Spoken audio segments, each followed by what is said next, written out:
Having a T-Money card, or at least some version of it, is an absolute must whether you're someone who's planning a short-term or long-term stay in South Korea, as you'll be using it to ride all forms of public transportation. And whilst locals have been using the T-Money card on their Samsung phones for some years now, the only option for foreigners like you and I to use the T-Money card is to get our hands on a physical T-Money card that looks a little bit like this, or something cute like a little bit like this. Until now. T-Money have just announced on the 16th of July 2025 that they are in the process of integrating T-Money to be available on the Apple Wallet. Yes, that means that much like the Suica and Pasmo card in Japan, you will soon be able to simply add the T-Money card to your Apple Wallet and tap your phone to ride all forms of public transportation in South Korea. This is a big move for South Korea, by the way, as Apple Pay itself only just made its debut in March 2023. In this video, I'm going to be breaking down everything we know so far, what that means for you, and also why you should still be considering some of the other travel card options. And so without further ado, let's get into it, shall we?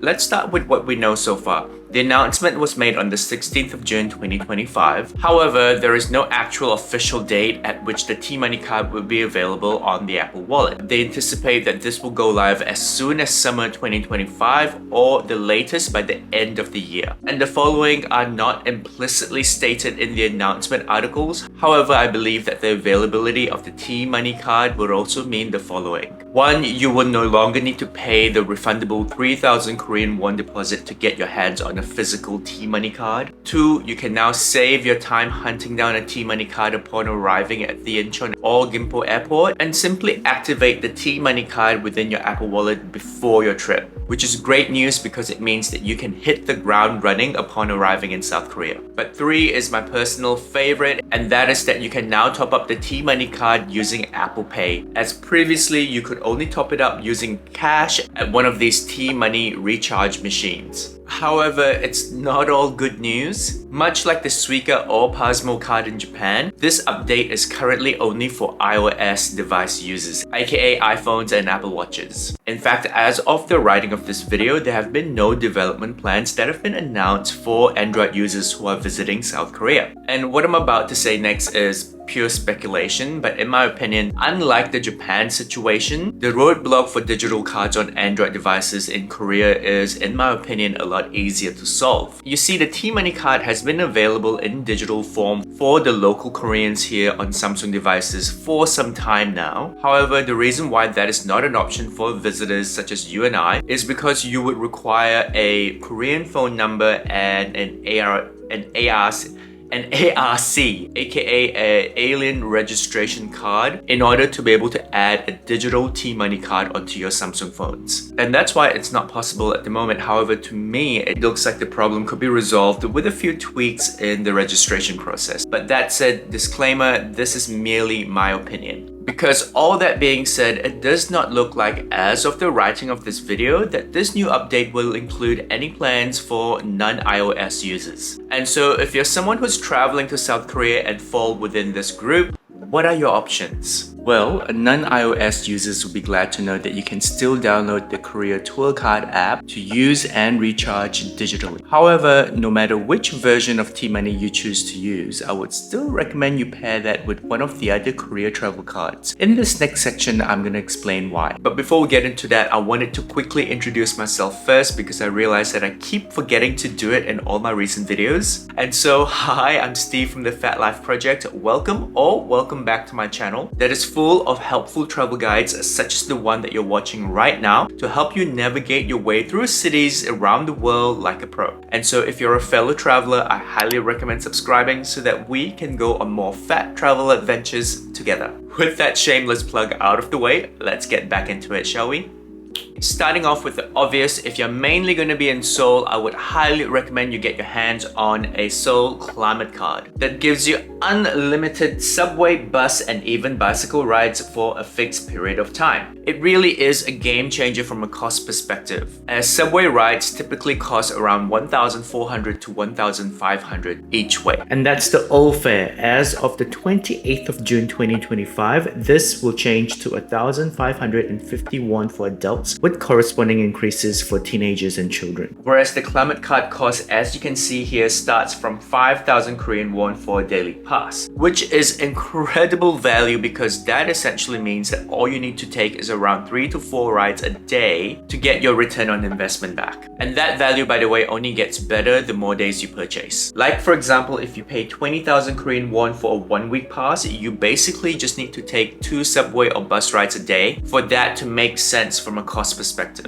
And if you're someone who's already been to South Korea before, you know that you'll be taking way more than 2. And whilst from my own personal experience, the Seoul Climate Card worked perfectly throughout my trip, it does have some coverage limitations. Like obviously, you cannot use it in any cities outside of Seoul or on certain lines and buses, which is why it's still a good idea for you to pair this with a TMoney card. Side tangent, I actually got my hands on and used the Climate Card for the first time this trip and plan to do an entirely separate video talking about my user experience, as well as answering some hot topics such as how to use the Climate Card to ride the Turungi, aka Seoul's public bicycle system, and more. But I would love to incorporate any questions that you might have, so definitely drop the questions in the comment section and I'll be sure to include them in the video. The TMoney card is the main travel card in Korea, but that TMoney function has been integrated into several other cards in order to make them more well-rounded card solutions for travelers such as you and I. One prime example of this is the WOWPass, which is personally my favorite combination to use with the Climate Card. As you can see here on the card, it already has a TMoney logo on there, meaning that it is essentially a TMoney card,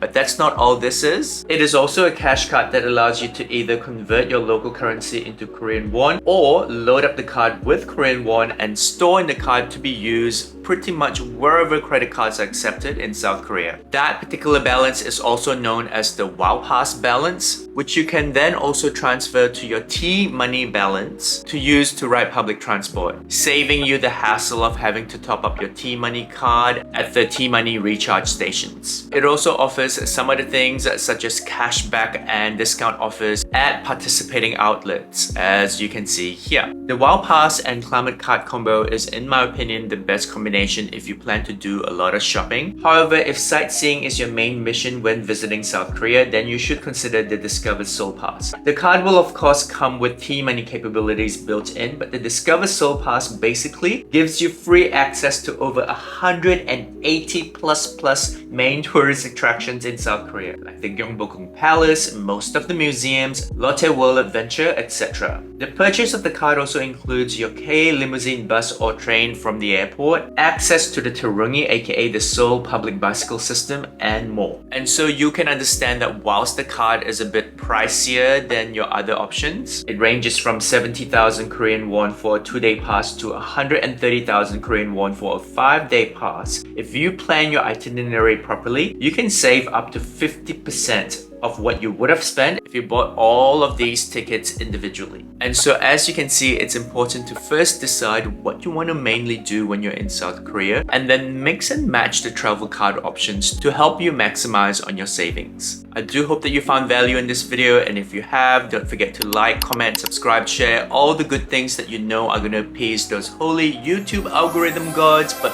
much more importantly, will just make my day as a content creator. Specifically, do leave me a comment in the comment section if you have any questions or feedback for me, as I do love hearing from you. If you're headed to South Korea for the first time, you may want to check my South Korea First Timers Travel Guide, which I'm going to include at the end of this video so that you don't make the same mistakes that I did when I first went. You may also wish to download my First Timers Seoul Travel Cheat Sheet PDF containing a pre-travel checklist, discount codes, and absolutely everything you need to see, eat, try, and do whilst you're in this wonderful city. I've placed the download link in my description box so that you can go ahead and check that out. I do recognize that I have been a little inactive, but that's because, as you can see from this background here, I'm actually not in Sydney at the moment. In fact, I've just spent a couple of weeks in South Korea, so I definitely recommend keeping an eye out for some new long-form videos coming in the upcoming weeks. And if you got to this point of the video, I want to thank you so much for watching. I know I say this every week, but that's because I genuinely mean it when I say this means absolutely everything. Wherever or whenever you're watching this, I do hope that you have a fantastic day ahead or that you've already had a good day. As always, I will see you real soon in the next video.